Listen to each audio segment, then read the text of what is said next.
Hello and welcome. If you are watching this means that your hook is not completed, and it could either be because you're not sure what to do or you're not sure what hook to choose. So listen, sometimes when we have 6 hooks to choose from and we're really not sure how to make it work, it's best for us to just choose 2 and move along. So one of the easiest way to hook your reader is to ask a question. It is a normal response to want to answer a question, but I really want to push you to try to ask a question that goes beyond just the question of the essay. So if you're talking about, if the question of the essay is, should AAE return to a uniform policy in the fall, I would avoid just asking that to start off with. I would ask something like, does uniforms affect teacher-student relationships?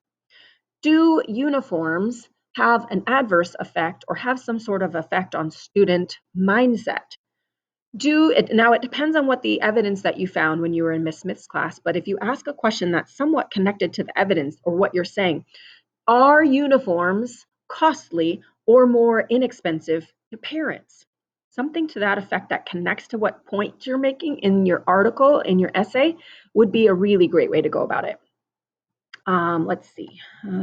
Quotations are really great, but if you are struggling and you're not sure what to do when you find a quotation, then you might avoid that. But depending on the topic, if you're talking about, let's see, death penalty might be a great time to go to one of these, to the website that has to do with death penalty quotes, and you add a quote that is connected, that makes people think, that makes people have a certain type of mindset about.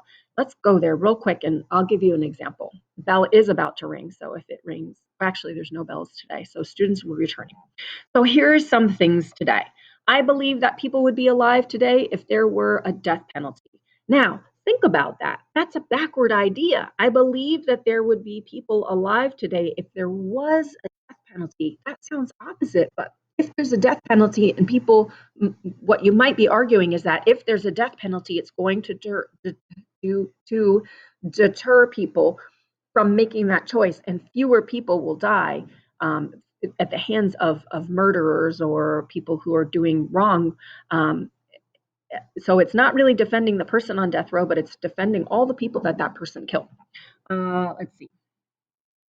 Other states are trying to abolish the death penalty, and mine's putting in an express lane. Woo, man, that one's a heavy duty one. So then you would talk about, you would say, well, comedian Ron White made this quote, states, other states are trying to abolish the death penalty, mine's putting in an express lane. Some states are hard, let's say you're against the death penalty. Some states are hardcore for it. I say I'm completely against it. So just that quote gets a person's mind thinking, and then they can get back to the topic. Then they can redirect the person into the topic with the formula of the introduction. Next would be defining the topic. All right. So maybe that's not your jam.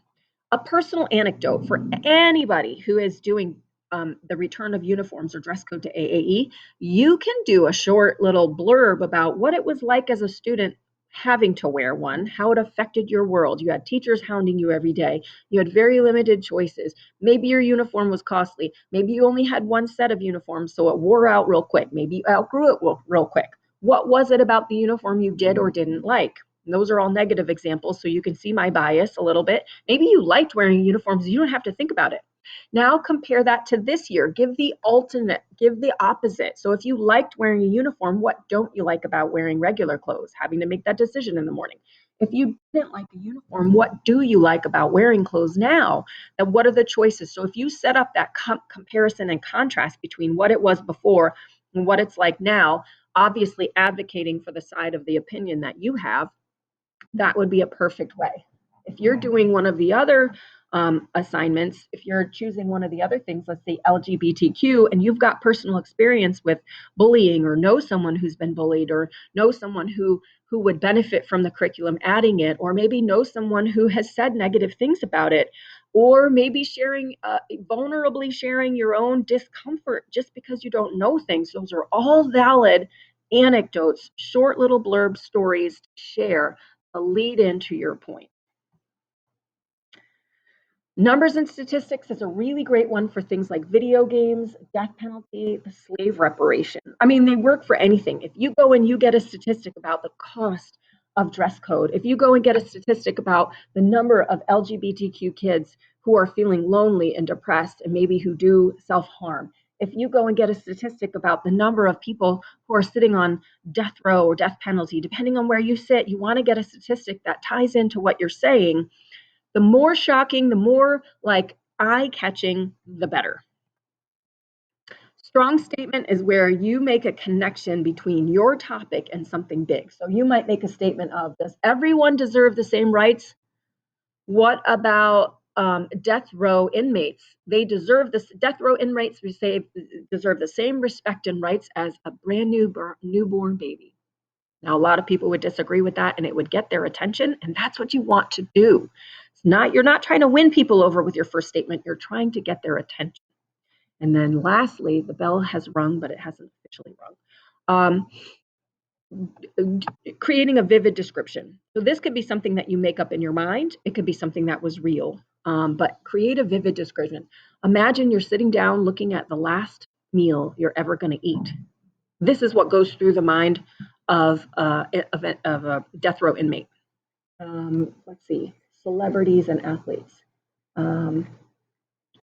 Let's see, I'm not quite sure how we would do a vivid description of a celebrity. Oh, it's 4 o'clock in the morning and the alarm has gone off and you've peeled yourself out of bed. You much rather would be laying there, but you know that if you don't get down and practice, then you're not going to be the best at your sport. You did this for 5 years. You woke up in the cold, in the dark, and you went down to the basketball courts and you spent time dribbling the ball, shooting the ball to be the best at what you can be. Of course, this athlete who put in the time to be the best at their game deserves to have, and then you can lead into the whole idea of your position on they deserve to have it. They've put in the time. Maybe you do a description of the opposite and you describe the lavish, lush, crazy lifestyle and get people upset and mad about how spendthrift they are if you believe that they don't deserve it. So I hope that this has helped. I hope that this reminder will help you get what you need, and happy writing.